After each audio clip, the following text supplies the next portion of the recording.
Hello, hello, everyone. Thank you so much for joining us. My name is Katie Fairbank, and I have the pleasure of being the moderator for today's webinar. As we get started, would love to hear where you are dialing in from. Tell us in the chat where you are. I know a bunch of you are doing this over your lunch hour, so tell us if you're eating something delicious too. I always love to hear. We are so excited to be joining you here today, and we're going to be talking about how to validate skills in the age of AI. Now, before we dive in, I wanted to cover a few housekeeping items. The first thing is that we are recording today's webinar, so don't worry if you're furiously writing notes and miss something. We will be sending that out after the event. We also would welcome any questions you have. You can type those into the Q&A box whenever you have a question, and we will get to as many as we can at the end. If we run out of time, we'll be sure to follow up with you after. All right, with that aside, let's go ahead and dive in. Oh, here we go. Perfect. I was going to say next slide, but you already have it covered. So I don't know if you all have heard this, but there's this thing called AI and it's changing jobs. I kid, I kid, I kid. I know we all are living that reality. But the reality is that skills are becoming harder than ever to measure and to understand.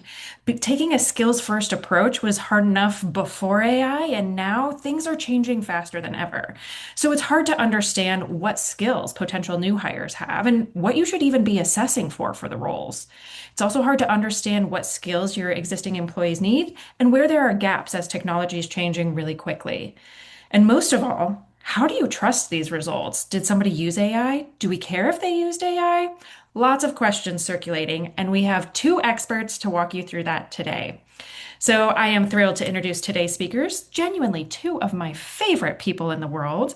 First, we have Adam Vassar. He is Senior Director of Talent Science and Learning Design at CodeSignal. He has a master's in IO psychology and over 20 years of experience. He is a fan favorite among our customers. He and his team run validation studies. They also work on our content design for both assessments and learning. We also have Mike Mosgrove on the line. Mike is head of pre-sales and solution engineering, and he is here to help you maximize the value of your investment. He has an awesome team as well. Many of you know and love his team too. So he has over 13 years of experience in HR tech. And when I asked him what I could say in his bio, he said, say whatever you want. So I'm also going to tell you that he has an adorable 7-year-old pup named Daisy, who has been with him for 7 of those 13 years. And with that, let's go ahead and hand things off to Adam to dive in. Thank you, Katie, and thank you everyone for investing time with us today. We promise it will be time well spent, and we're very excited to talk to you about what we've been doing, the research we've been doing around AI solutions, and the solutions we built using AI to support our customers. Now, I'm not excited that there are real challenges out there that customers are facing and that you all may be facing these same challenges. But I am excited to talk to you about what we've accomplished, what we do, and maybe kind of show you the way on how you can accomplish some of the same things our clients have and consider how these solutions might benefit you as you encounter the challenges of AI in the world of validating skills assessments. So we're going to really build the entire conversation around the challenges we've seen our customers face most often in the face of AI. And these are in three broad buckets.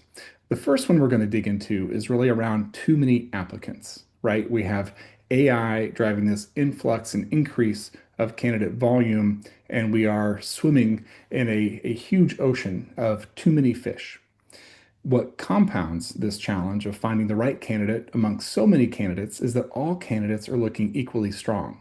They're not just using AI to mass apply, they're using AI to apply very intelligently, to curate their resumes, to adapt their application information, to align to the job requirements and skill requirements that you all are looking for. So it's too many candidates.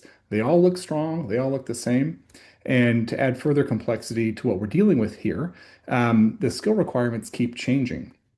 Jobs are changing. AI is becoming an amazing tool, first with software engineers, and now quickly with all of us. All of us knowledge workers are delegating some of our tasks to AI to be more productive, to scale what we accomplish, but that changes the skills that we use on a daily basis to be successful. So what good looks like is also becoming a moving target. So how do we tackle all these things? We tackle them one at a time.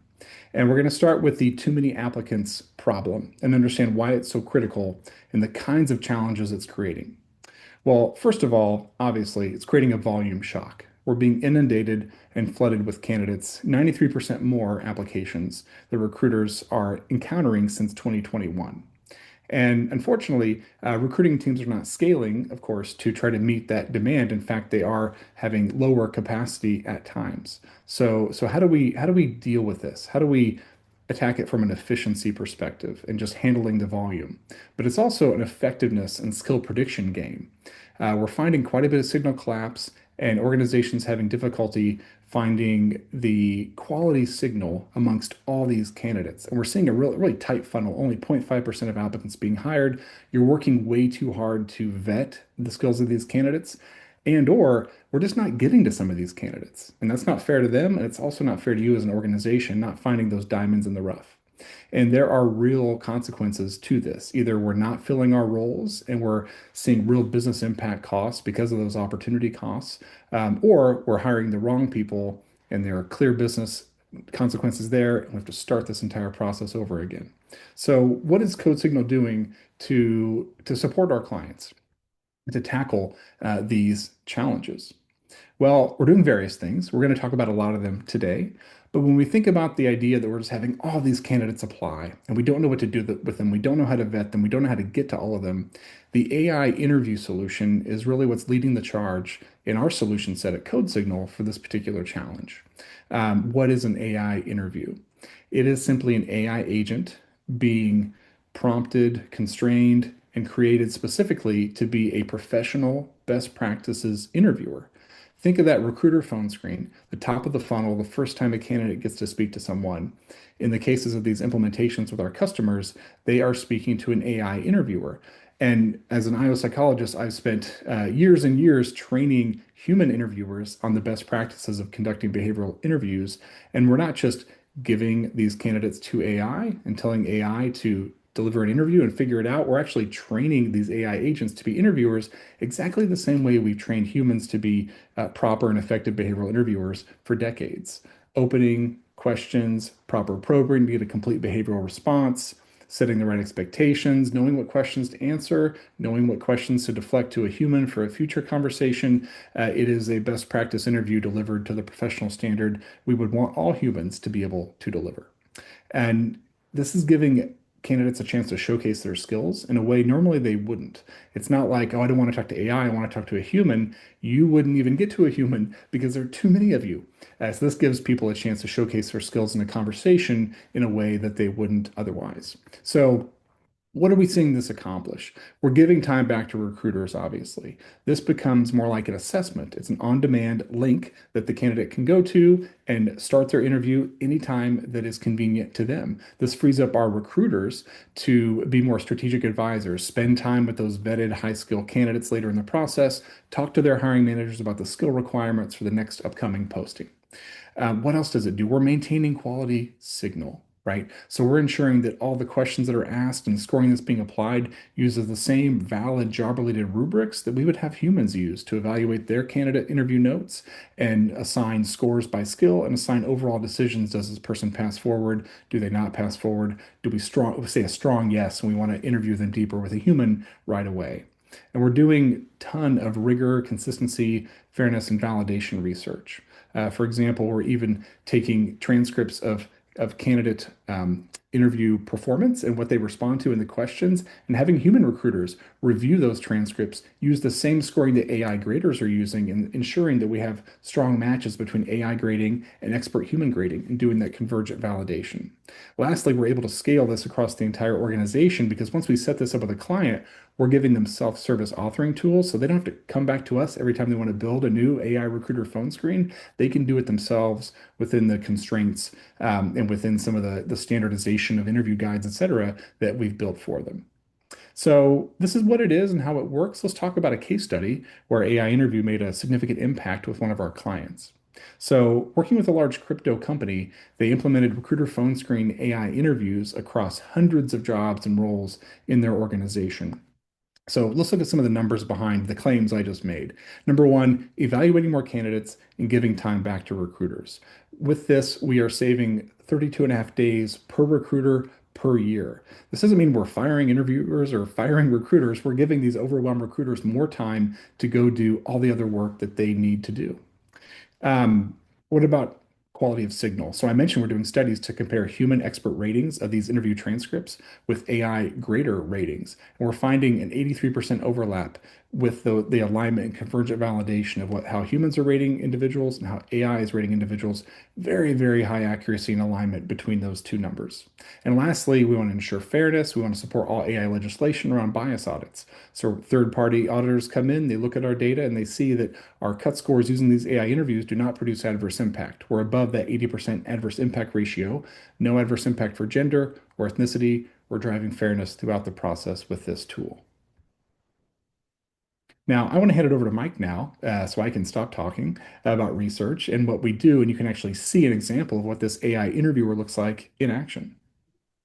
Awesome. Thank you so much, Adam. So, Adam's team is absolutely brilliant, comes up with the amazing research and designs this content, all of which we just talked about and looked at an example of. I get the pleasure of showing off the shiny toys. So like Katie said, y'all have probably worked with my sales or solution engineers. For those of y'all that are CodeSignal customers and showcasing the product, we're the nerds that get to brag about and evangelize the CodeSignal solutions. So let's jump in here. And I want to show you an example of what an AI interview can actually look like. It can be an intimidating concept, right? I know a lot of people are like, ooh, are we going to sacrifice the candidate experience for operational efficiency? And like Adam was just saying, that what we are finding with our customers is that is absolutely not the case. So let's take a look. I'm coming at this. We're going to look at this from a candidate experience, and so that you can get a flavor for the high quality experience without sacrificing any of the data you want to collect.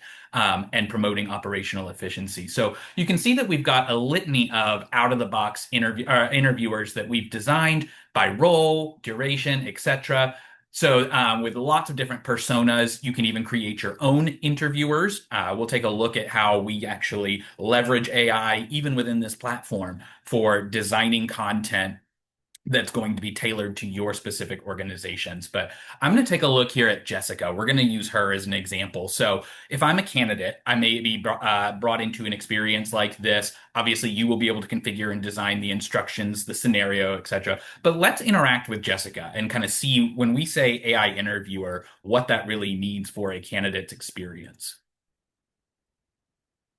Hi there. Thanks for taking the time to speak with me today. How are you doing? I'm doing great, Jessica. How are you doing? I'm doing well. Thanks for asking. I'm Jessica, and I'll be conducting your interview today. Over the next 20 to 30 minutes or so, we'll talk about your background, your experience working with customers, and how you approach this type of work. Ready to get started? I am. Let's dive in. Perfect. So, what drew you to customer success as a career path? Well, in my early on in my career, I got to interact with some customers, and when I could see their face light up by applying the solutions I had to their problems, I mean that just gets me out of bed in the morning. That's what really drew me into the idea of customer success. Got it. What specifically about working with customers appeals to you day to day? Well, I love eating ice cream and watching House of the Dragon on HBO. Okay, got it. I'm going to steer us back a bit since that's not really about the work. In your day to day with customers, what do you enjoy most? Helping them adopt a product, solving issues, building long term relationships, or something else? So we'll go ahead and call it there and give Jessica a break. So hopefully y'all get a flavor for the conversational nature of this. We're not just peppering candidates with auto questions for efficiency's sake. We're making this very realistic. At the heart of everything CodeSignal does, whether it's our technical or business assessments, all the way through to these AI interviews, realistic real-world simulations are key to driving the right signals for your organization to make smarter hiring decisions. Now, that's an example of something of a pretty standard that top of funnel behavioral interview. But what if you want to tailor things more to your specific organization? Well, the good news is we've embedded Cosmo, the beloved corgi. I'm sure many of y'all have interacted with Cosmo, in order to actually allow you to author and design your own questions. So just like you would interact with any generative AI tool, I'm going to go ahead and ask Cosmo to write me a custom conversation question for this job description. Adam mentioned that we can tailor things to your specific job description. So I'm going to cheat. I'm going to pop over to this is actually the CodeSignal recruitment website, and we're going to look at our customer success manager. We'll stick with that theme for our EDU. I'm just going to copy this job description and we are going to paste that in. Cosmo's going to do a little bit of analysis, kind of reading through everything. He may ask some follow-up questions just for kind of tailoring exactly what we need.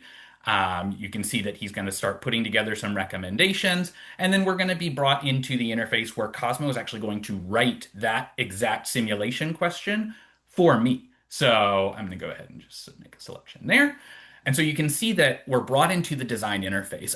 I'm not having to write one line of code to produce that world-class simulation that we just took a look at. In fact, Cosmo's doing all the heavy lifting for me, and not just around a customer success role. In this case, you probably saw on on CodeSignal's career website, I grabbed a higher education specific customer success manager, and you can see him actually writing the agent instructions, including wanting to dig into what's your experience in the higher education space.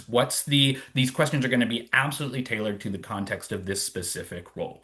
So once that's done, of course, I'm able to override that, make any tweaks or adjustments, and then we'll be able to move on from there. So you can see that it's now applying everything that Cosmo just wrote. We can choose the agent persona that we want when it comes to the actual experience we want the candidate to have. And all of that was like 2 minutes with my explanation, with my wordy explanation in there. I know I can be a little bit of a fluffy presenter, so pardon the words. But I mean, that's operational efficiency for being able to tailor these AI interview simulations to your specific organization. So we're going to go ahead and come back out of this. Do, do, do. And then, Adam, I am going to pass the ball back over to you. Thank you, Mike. Thank you, Cosmo. Thank you, Jessica. And when we do this for large organizations, when they have very buttoned down, this is what we say at the beginning of an interview. This is what we say at the end. These questions we ask of everyone for organizational fit. These other questions are dynamic based on job requirements. We can take your interview templates that you use with humans and recruiter phone screens, and we can build them into that product. So Cosmo only updates the part that needs to be updated. Everything else can remain boilerplate if that's a part of your larger enterprise interview guide program. So lots of flexibility. And you saw how she kind of guided the conversation when I took it off track. Yeah, that's the type of like behavioral patterns you can build into the interview, that kind of that foundation that Cosmo built, and then you can kind of guide how strict you want your agents to be. Same constraints on not asking questions that go into illegal territories, staying on track, getting a full example, and even digging deeper, like taking what Mike said and saying, "Can you tell me a bit more about that first customer experience?" Very organic. So we love our AI interviewers. But let's segue into challenge number two. So obviously we have several different assessment experiences and types and products can help get skill signal. That AI interview recruiter phone screen is very much top of funnel to screen out the individuals that you don't want to spend the human time with and screen in those that meet those minimum qualifications. Well, what about getting deeper signal on job related skills and more challenging scenarios?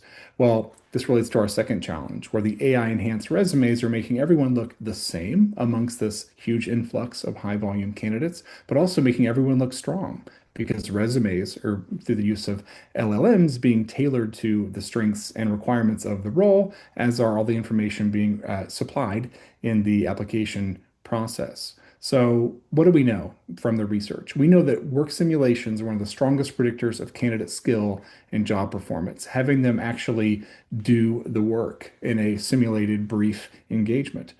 Why is that challenging? It takes a lot of historically pre-AI, it takes a lot of human expert labor.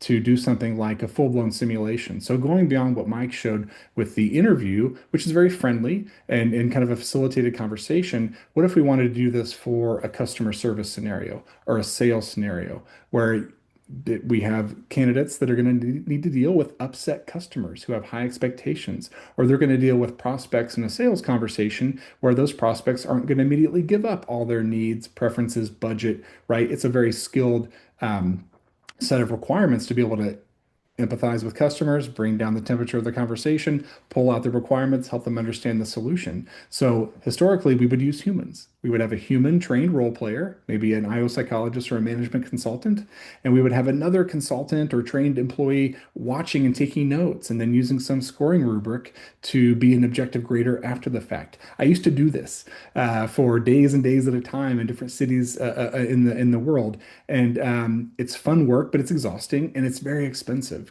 Clients used to say, "Oh, can we do more than 40 liters a quarter?" And we'd say, "Not with our staff," because we're typically doing this with hypo leaders or executives. So essentially, AI innovation has allowed us to not just scale best practice interviewing, as Mike showed you, but now we can scale best practices to deliver valid predictive work simulations for any job. So our solution is to train, just like we're training AIs to be professional interviewers, training them to be role play partners, to be the customer who doesn't want to share a lot at first and is skeptical to have the next meeting with the sales candidate, to be the upset customer, right? To really build those prompts so it is a challenging interface for the candidate, but not too difficult, and it gives them a chance to showcase their skills. Obviously, grading the performance of the candidate needs to be valid and fair and automated. Producing a report of how the candidate did needs to be also valid and automated, and we're training AI agents to be the graders using the same rubric, behaviorally anchored rating scales we've used for years through this human best practice process. We're just delegating it to AIs. We're not just giving it to AI and saying, let us know what you think about this. We know exactly how they're evaluating it, how it works, and how they're behaving in the role play. Now, Katie talked about trust at the beginning of this presentation, of this webinar. So let's talk a little bit about how do we build out that trust? How do we show that we have valid proof that these simulations for customer sales, any job really, are driving high caliber candidates who have job related skills and helping us identify those? Well, we do have that proof and we do have that validation. Now, as Katie mentioned, I've been around a fairly long time doing this kind of work. And 5, 10 years ago, we would do these very long validation projects data on who was hired, determining if the assessment scores correlated with those high levels of performance on the job. At the pace of today's work, no one has patience to do those kinds of projects anymore. So we've had to lean into more organic data to do the validation studies. And we've been doing a lot of validation studies based on job offer data. And I want to talk about one that we did recently here with a real estate tech company. We've implemented several work simulation assessments with AI at the heart of everything about that product for their real estate operations, loan officers, many sales customer facing roles, growth advisor, simulating those customer conversations. And by using a job offer outcome as the criterion, what that means is we're doing these pilot projects, having candidates go through these simulations, not making any decisions based on the assessment scores. It's truly experimental. And then we figure out who ends up getting hired, who ends up getting bestowed as the superstar with the skills by the additional human interviews and vetting procedures that that organization takes. What we're finding is that, for example, this loan officer project, our assessment threshold score was 9 times more likely to identify an individual who's likely to be hired. And for the growth advisor project, it was a 15x. If the candidate's scoring above the threshold for our work simulation, they are 15 times more likely to receive a job offer down the funnel at the end of the day. So it's validating this skills simulation as a filter for those individuals who do have the skills, who are worthy of the human time and the on-site meeting and all the other panel interviews that still happen, of course, downstream of this filter. So it's been very exciting to do this work to really prove the validation of this tool as identifying skills and as doing the job of an assessment, filtering out those that don't have the skills and filtering in those who are worthy of that deeper time investment and likely to be the one you're going to get the job offer to. So I want to pull it back to Mike so we can show us an example of what this customer conversation is like and really how it differs from an interview. Absolutely. Thank you, Adam. So I'm popping back in here with our friend Jessica. She's going to be our model for today. So in this case, you can see that I've got a much more robust set of context, kind of some partnership data. Just like Adam said, we're going to stick with this kind of shout out to my CSMs that are out there on the call. So we're going to stick with that customer success use case and scenario. So I might have gone through an interview where I got all of my standard behavioral analysis done. Now we're going to maybe double click into this. I want to send out an actual set of questions, and we'll see some examples of that today, kind of the frameworks in which these questions can be used in multi-part skill assessment. So this would be another conversational question in which I'm going to take on the role, if I'm a candidate, maybe applying for that CSM EDU role. I need to, that we just looked at earlier. Now I've been sent an assessment where we're going to actually maybe see my conversational skills in specific scenarios, writing scenarios for maybe a follow-up email. This can be built into a very real-world framework for making sure that we get those strong signals that Adam was just talking about. So let's jump in with Jessica again. Hey, can you hear me okay? I can. Hey there, Jessica. Thanks for organizing this. I'm looking forward to hearing how things have been going from your perspective. Absolutely. And I really appreciate you coming, joining us and taking the time for this quarterly business review. We've got lots of great numbers that we can review. For example, how 60% of Innovate Inc.'s routine tasks are now automated, using our solutions, saving an estimated 20 hours per team per month. We'll dive into those types of statistics that we talked about when we originally signed our contract with you all. But I'm curious, what's changed in your business over the last quarter? What are your top strategic initiatives?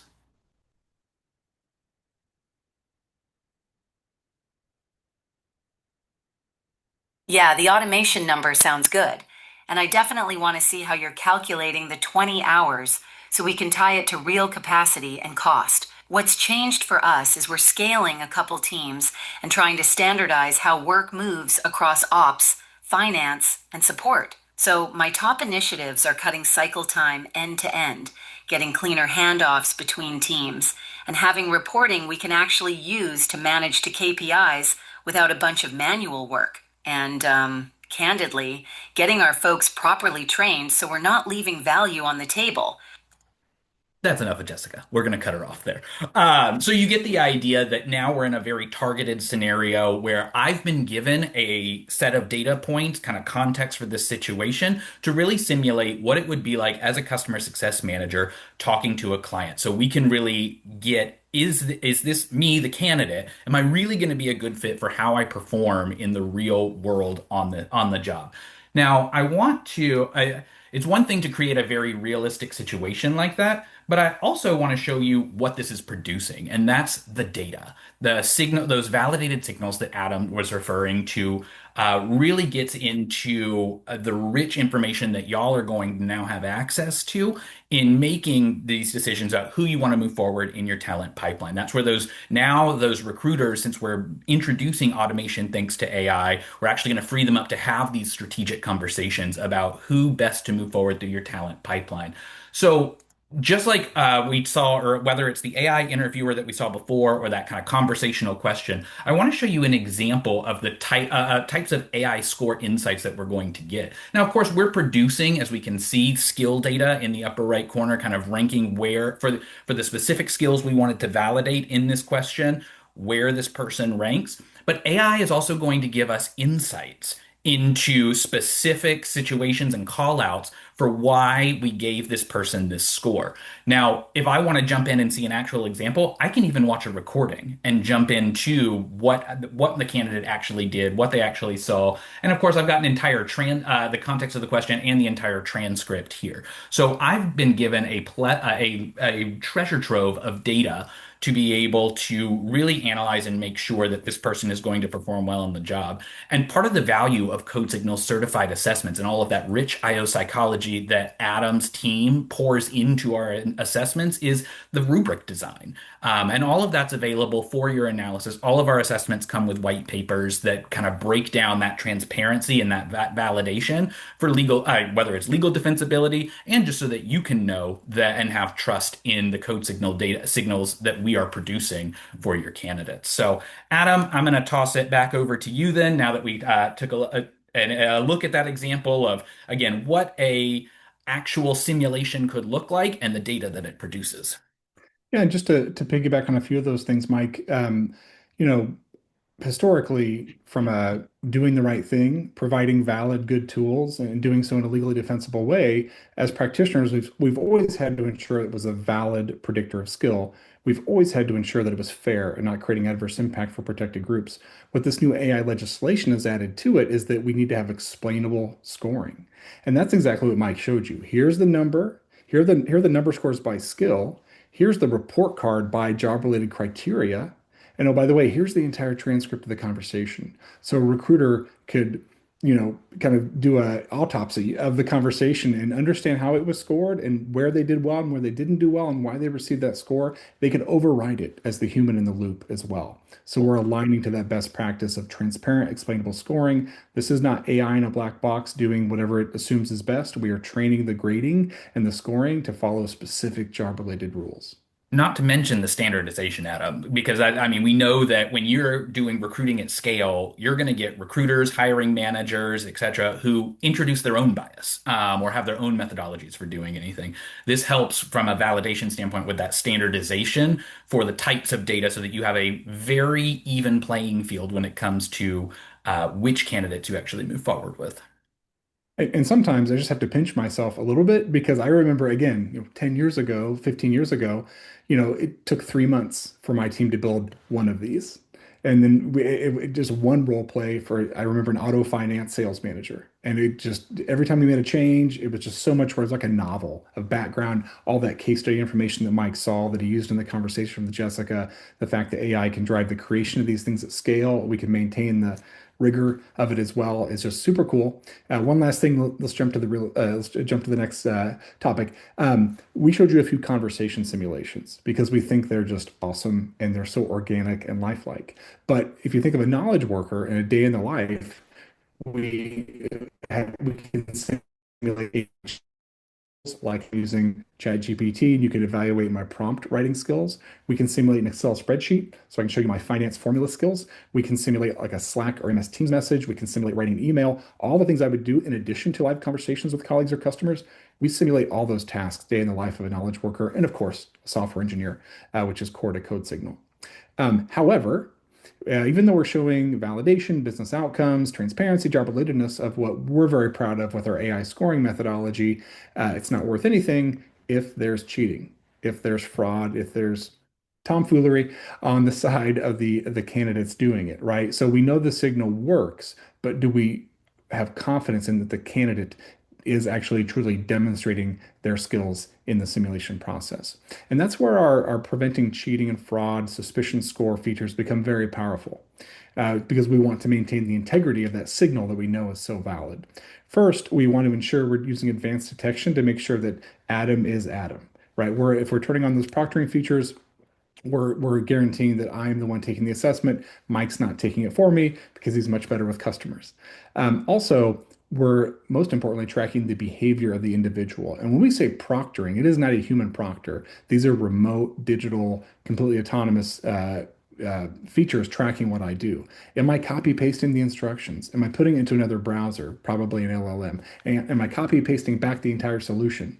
That's going to not say, hey, Adam cheated. It's going to say, I'm raising a suspicion score on Adam. We probably need to watch the replay, right? Typing linearity. Am I typing? Is problem solving is a messy process, but if you're cheating, it can be a copy paste process.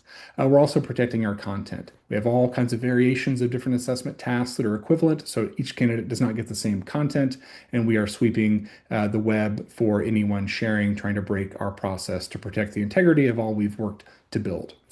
So just tons and tons of work around keeping these things sacred and keeping them valid. Let's take a look at some data to back up, as always, the claims I'm making here. So we have most of our clients using proctoring features to protect the integrity of the assessment. Some have elected not to. Because there are additional steps the candidate must take, of course, to be verified and to lock down their system. From a psychology perspective, this creates an experiment. We have unproctored candidates and proctored candidates, and we get to see how that goes. So let's look at on the same assessments, score inflation over time, year over year. People are using AI more to cheat. What's that doing to the assessment score? For those unproctored candidates, for our clients who choose not to use proctoring, we see about an 8% increase year over year of score inflation on some of our most used assessments. And that's not that high. It's not of concern, but it's much higher than the 2% year over year score increase we see for those proctored situations. And that delta shows the control that we're creating using proctoring to ensure that the skills being demonstrated are truly from the individual. Now, why would some organizations choose not to use proctoring? They're concerned about candidate experience. If we have to jump through extra hoops before the assessment or close other browser windows or do X, Y, or Z, does that create a negative candidate experience? Well, we send a candidate survey out to every candidate that a client allows us to, and those candidates are goodly enough to respond. And we actually found very interesting research as we asked about the relevancy of the assessment to the job they're applying for and the perceived fairness of the assessment process. And for those individuals going through a proctored experience, it's actually a little bit higher than those individuals who don't get a proctored experience. So those who are going through proctoring say this is more fair and this is more relevant. And our theory there is that they feel like I can truly demonstrate my skills. And I know the candidates I'm competing against also have to truly demonstrate their skills. I'm not cheating. I don't want them to cheat. So interesting research there, positive candidate experience, controlling any kind of score creep with our suspicion score, our proctoring features. I actually want to kick it back to Mike to show you what that looks like to our users and the kind of data they can get for these kinds of features. Wonderful. Yes, let's go ahead and continue on in our journey in the system.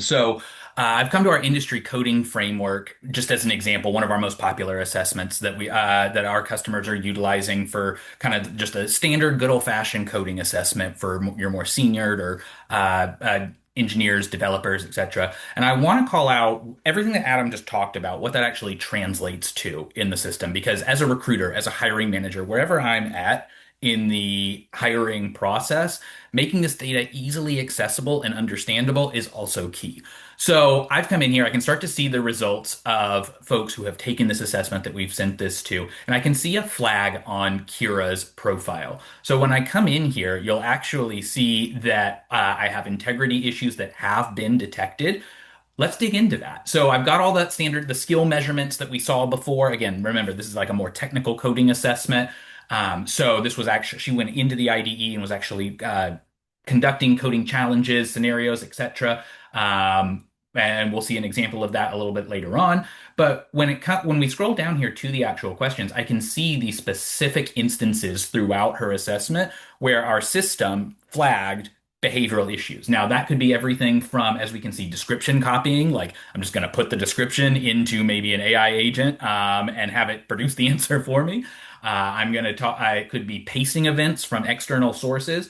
I also love this one. This is a newer one that's really interesting, typing linearity. We know that developers, engineers, don't write in straight lines. They bounce around, they're jumping around, troubleshooting things, debugging things. AI does write in straight lines. So if you're trying to see if somebody just used Claude Code to produce their event, we can even flag that from a behavioral standpoint versus actual human behavior. And then I can jump into the IDE and actually see, hey, where are to a recording of that? What was that instance? Because remember, at the end of the day, these are just signals, valuable signals, but they're designed to help and keeping the human in the loop and give you more data to make more intelligent decisions about your candidates. And then, like Adam mentioned, all of this is configurable on a per assessment basis. So for some assessments, you may want to enable proctoring services, where it's really critical that we see and validate in the camera monitor the audio in the room, that the candidate is who they say they are. Others, in order to avoid that friction, you can choose to disable that. So again, these are configuration options that you're going to get when it comes to your CodeSignal instance. So really helpful visual there for easily accessing data. And Adam, I'm gonna pass it back over to you. All right, sir. Well, we've covered a lot of ground. We've talked about too many applicants. We've talked about those too many applicants all looking the same, and in fact, not just the same, but all looking strong. AI is driving all this. But this is the one that I find most interesting. I find all these interesting, but this one is the one that we're really digging into and coming up with some great solutions for as well. Skill requirements have become a moving target.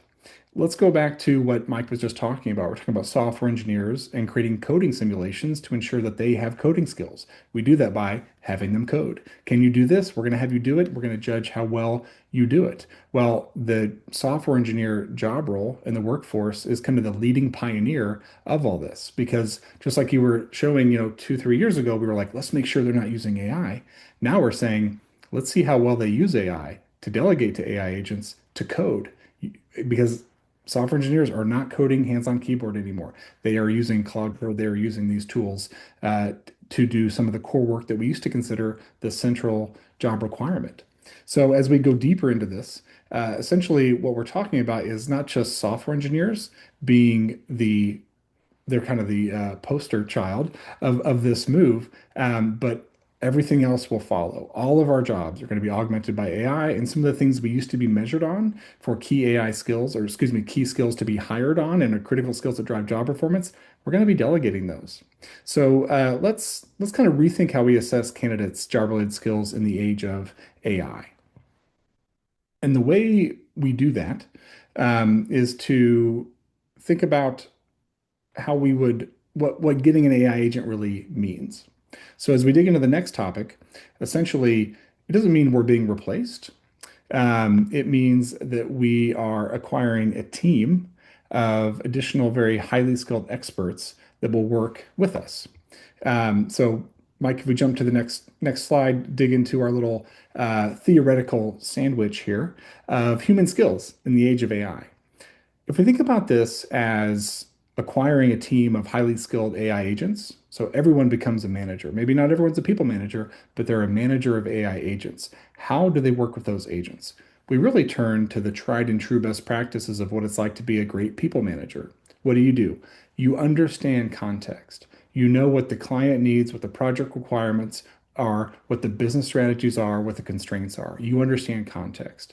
You delegate tasks within that context to people that work for you, people that are skilled. You need to effectively delegate to them. You need to give them what good looks like, when it needs to be done, what are we trying to accomplish, what do you need to consider. You go back and forth and you iterate in that delegation for that work product that your employee creates.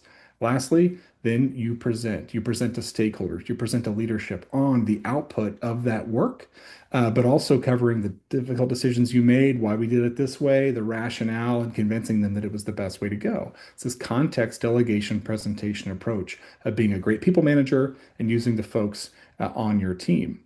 So CodeSignal research on software engineer work trends are showing that this movement is in full swing, right? It's all theoretical for like my job, for Mike's job. We're using AI tools every day, but for software engineering, it's the new normal. So some of the research we've done with about 500 software engineers show that over 90% have already used agentic coding in their work. And that's not just experimental, because three-fourths of them have also shipped production code that was either partially or primarily generated by AI. This is the new normal. So what do? We can't use the same assessments, right? We can't use just coding assessments because that's no longer purely job related because on the job, they're delegating that coding to the AI agents, and essentially it's become a very, very different job. So if we consider not just the future of software engineering, but essentially what the current reality is for many companies, it looks like this. We used to measure foundational skills. Can you debug? Can you troubleshoot? Can you do refactoring? Can you code? No AI involved. In fact, we were trying to stop them from using AI. Those foundational skills, if that's all we focused on, or even if we gave them AI, they're going to one-shot the task, right? We have to build this in that little theoretical sandwich I showed you with power skills around it, because that's really the approach that engineers need to be using, those human power skills are becoming more critical. It's understanding context of the requirements in what you're building. It's delegating and collaborating with AI to code and ship the product. It's presenting to stakeholders on what was done, why it was done. These power skills are becoming more critical than foundational skills. The jobs are changing, software engineering has changed. We need to adapt the way we assess these skills. So the assessment products that CodeSignal is developing now, and we have developed and put into the market and done a lot of research on, they're really mirroring this reality, the flow of power skills supporting delegation of those foundational skills. So we think about what is an agentic engineering assessment in this new world. It becomes first a voice conversation with a product manager around requirements. What am I going to build? What are we trying to accomplish? What does the client want? Then the agentic engineering kicks in. The software engineer is using Claude Code or what have you to actually do the work, delegate the work, identify where it's falling short, to iterate, iterate, iterate. And then at the end of that assessment, they are explaining what they did, why they did it, the technical rationale, the trade-offs, the challenges, and the decisions they made. So we know they weren't just completely relying on AI. They understand the process and they understand how to use these tools in the context of solving business problems. So we're leaning into these, what we call power skills or human skills. And because the foundational skills are being delegated, it's going to start happening to all of our jobs. And this is receiving incredible reaction. It's not just theoretical. Companies across the industries that we work with are switching from coding assessments to agentic engineering assessments. One of which we're working with is a large gaming company, and we worked with over 70 of their key software engineer subject matter experts to review the it's agentic engineering assessment approach we've designed, and over 80% said that these tasks are highly critical for the work that they do. They're already doing agentic engineering, and they're endorsing the approach to agentic engineering that we're taking. So, without further ado, back to Mike. Let's see what this really means to have an agentic engineering, different kind of assessment for a job where the skills have really changed. Absolutely. And I love that sandwich image, Adam. I'm going to steal that. So we take this sandwich approach when it comes to a full skill assessment. So for those of y'all who are used to working with CodeSignal certified assessments, you know that they're, again, just like we talked about earlier, they're designed to follow real world simulations. And real world simulations means, in this case, using agentic tools to developing code does not happen in a vacuum.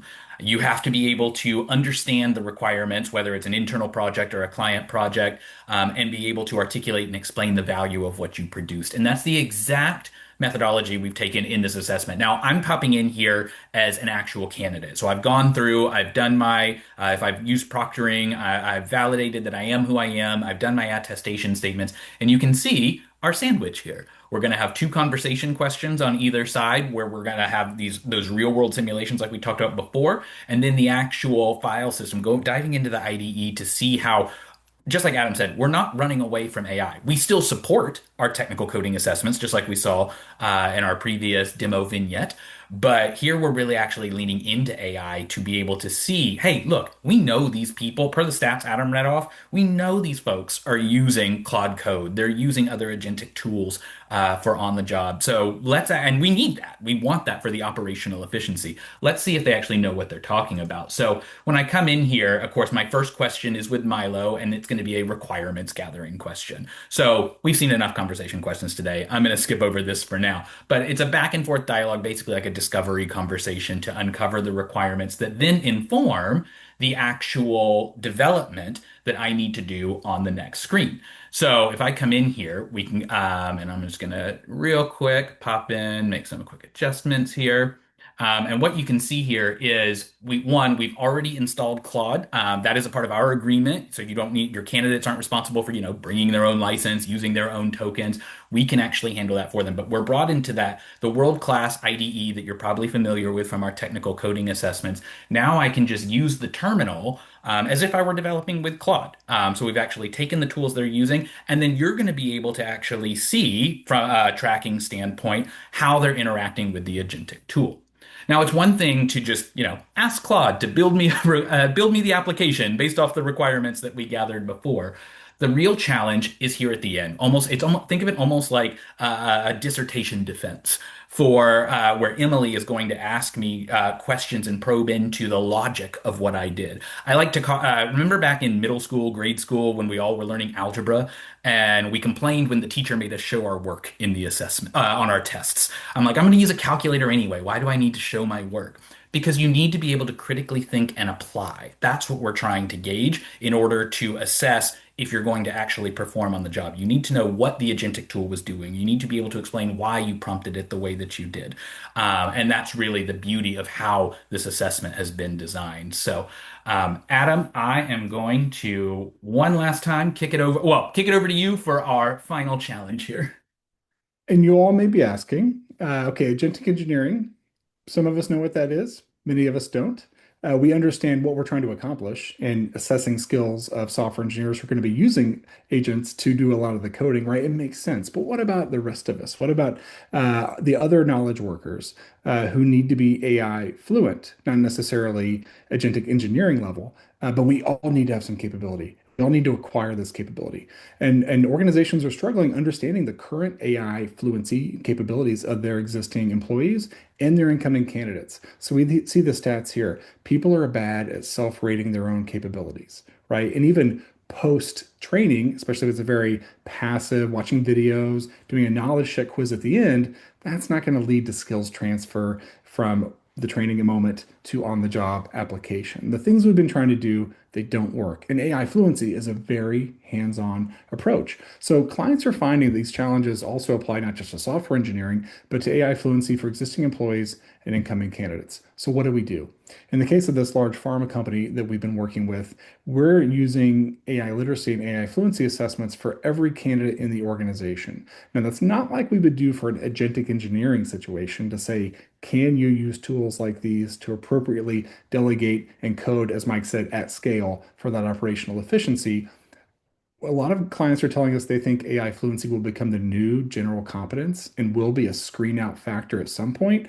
Probably not there yet, though. Where we are now, it's understanding incoming. We're not going to hire or not hire someone based on their AI literacy, but we're going to know coming in how much training they need because these organizations are already investing in bringing up and training the AI fluency of their current employees as they get new candidates. They want a verified skills-based assessment, so a simulation of almost like a chat GPT Claude interface where the candidate has to write some simple prompts, not expert, but the ability to go in and show that you know how to use an AI chat partner to scale and move your work faster and accelerate your productivity. So doing these assessments at pre-hire can identify who needs training, who doesn't need training, who needs training at a very high level, who's ready for 201, and then do that upskilling through our Gen AI Skills Academy and products. So to me, this is incredibly exciting. I do want to talk a little bit about how we build our courses, though, in what we call Learn. So we're pivoting a little bit here. I mean, assessment and learning, they're one and the same, right? Assessment verifies where we are, can also point the way to what we need to learn. Then we need to upskill. So within the CodeSignal Learn product, as always, I keep saying research. You're probably tired of hearing about it, but given what my team does in our background, that's our focus. We need to ensure that anything we're doing in our product is backed up by bona fide, proven research. And in this case, how do people learn best? Well, we've applied these three methodologies that we know are effective in learning research. One is skills verification. In order to proceed in acquiring skills and building foundational skills to learn a new area of work, you need to master the skill. You need to demonstrate and verify that you have skill one before you foundationally build on a skill two, skill three. You need to master these pieces as things become more complex. That's what our product does. You cannot advance further in the course unless you show the base level of mastery that we can ensure learning is happening. How do people learn? They learn experientially through our product. So they spend only a fourth of their time reading or watching videos on techniques that could apply, and they spend 75% of their time experiential learning, doing real-world practice simulations, actually hands-on keyboard or talking to a voice agent or whatever the case may be to practice and skin their knees and do it wrong and try it again and do it better. We learn to ride a bike by riding a bike. Now, of course, that hands-on mastery-based learning can get frustrating. You can get stuck unless you have a tutor. And in the past, having a tutor was really, more of a socioeconomic capability. Could you pay for a tutor? Can you have a personal teacher there over your shoulder? AI allows us to do that. So our friend Cosmo is our one-on-one tutor as we're in the course. Understands where we struggle, understands if we didn't meet mastery, gives us advice through the Socratic method, not telling us the answers, but guiding us in the right direction to try it again. Even if we pass that level, telling us what we could have done better next time. So getting that personalized, immediate feedback. So very hands-on product, clear support and tutoring, and aligned directly to specific skills.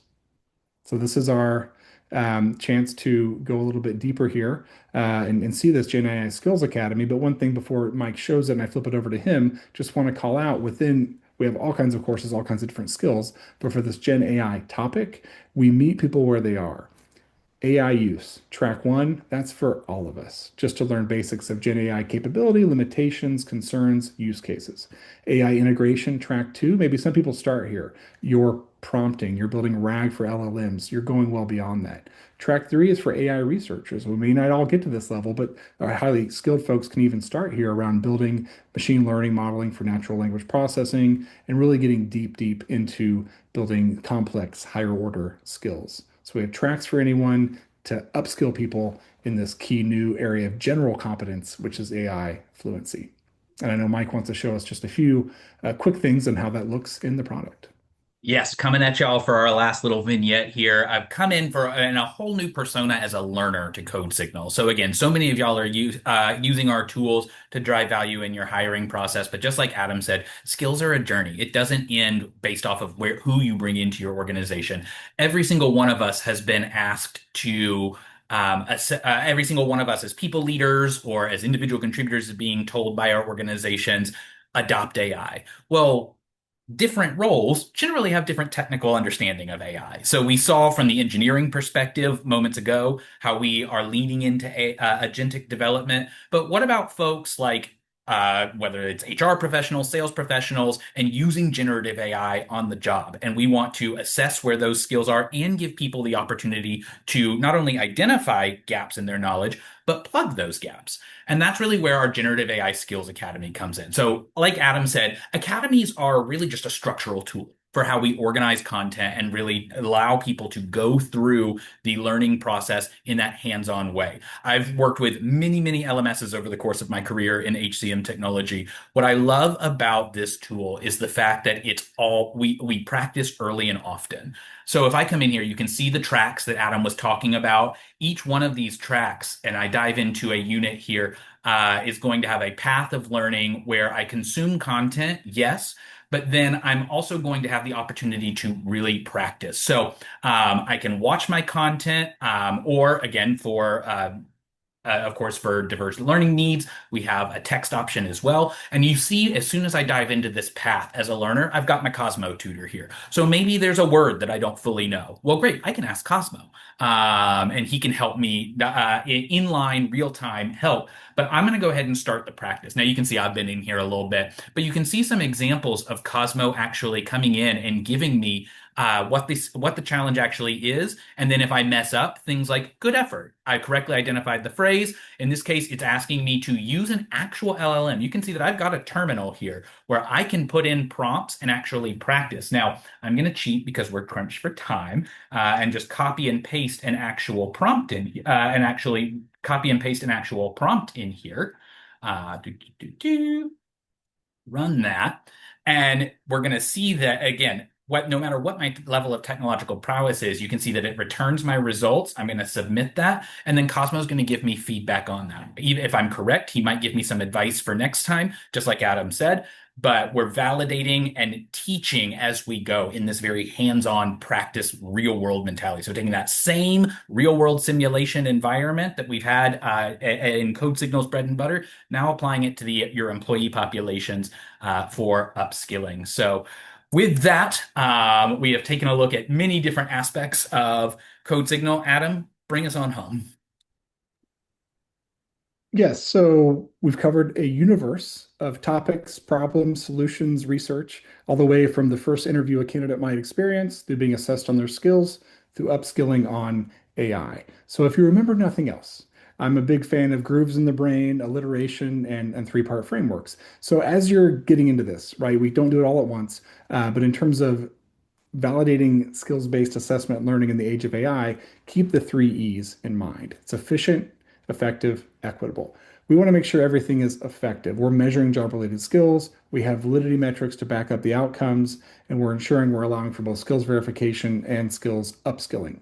Efficiency is about using AI tools for automation. We talked about those anti-cheating measures to make sure we're spending time with the right candidates and setting proper score thresholds if we are screening anyone out. And you've heard me talk about fairness a lot. It all needs to be equitable. We do not want to create any adverse impact or score differences based on gender or ethnicity, and we want to support accessibility. For example, the conversation voice interactions that Mike showed can also be easily switched by a candidate or by a learner into a text-based exchange if individuals have hearing issues. So we're supporting the equitable accessibility side as well. So the three E's, keep that in mind. Hopefully that helps you organize all the case studies and solutions and fun we talked about today. I do want to flip it over to Katie, knowing we are at about time to wrap us up with our session today. Awesome. Thank you both. And I'm sorry we didn't get to all the questions today. We will follow up with you individually if we have a question that we weren't able to answer. But you may be wondering, great, this was so much information. Where does my company stand? Well, we have a quiz for that. Our team just shared it in the chat here. You can also scan the QR code. We will email it to you after the webinar too, so you can check out where you stand and get some tips on how you can improve where there are opportunities. Also, if you liked today's case studies, you can hear from more of our customers at our annual CodeSignal Beyond conference. Registration is now open, and you can actually use the code Validate Skills for 50% off your ticket. We hope to see you there in San Francisco. The three of us will be there. We'd love to have a cocktail or a coffee with you. Thank you so much for joining, and we will see you again soon.